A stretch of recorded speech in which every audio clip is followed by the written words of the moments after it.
जी हाँ दोस्तों, रेवतीपुर प्रथम से जिला पंचायत सदस्य पद के भावी प्रत्याशी ममता निगम पत्नी राम सुंदर कुमार भारती जी का चुनाव चिन्ह कैंची है। जी हाँ दोस्तों, कैंची कैंची कैंची कैंची पर मोहर लगाकर भारी से भारी मत से विजयी बनाए। जय हो।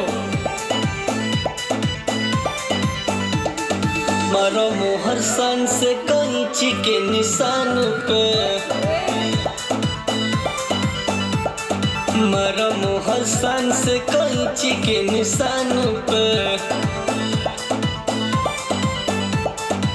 होई विकास तब गौवा जबर के, होई विकास तब गौवा जबर के, मारो मोहर सन से कैंची के निशान पे, मारो मोहर सन से कैंची के निशान पे। राम सुंदर भैया जिंदाबाद जिंदाबाद जिंदाबाद, ममता निगम जिंदाबाद जिंदाबाद जिंदाबाद।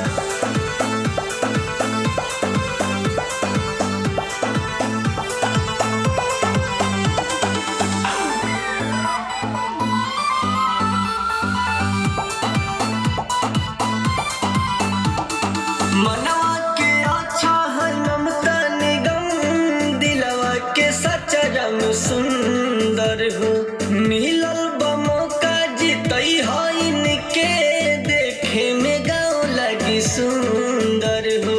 मारो मोहरिया टांग के कैंची के निशान पे, मनवा के अच्छा है ममता निगम, दिलवा के सच्चा रंग सुंदर हो, मिलल बमौका जीतई है इनके, देखे में गाँव लगी सुंदर हो, देखे में गाँव लगी सुंदर हो। झंडा लहरावा विजयी वाला तान के,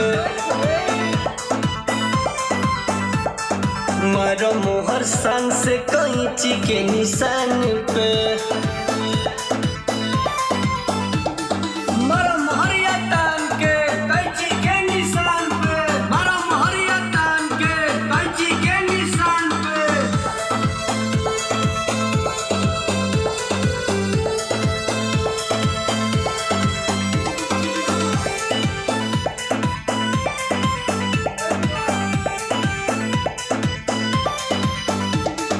बाटे नी हो हाथ जोड़ी के दीदी, भयवा के जन तू भूलई हो, देखे अपन वोट एक गो कीमती हमरा के विजयी बनई हो। मारो मोहरिया टांग के कैंची के निशान पे, बाटे नी हो हाथ जोड़ी के दीदी, भयवा के जन तू भूलई हो, देखे अपन वोट एक गो कीमती हमरा के विजयी बनई हो, हमरा के विजयी बनई हो। कहे लाखन जन तू बदली है ईमान के, मारो मोहर सन से कैंची के निशान पे।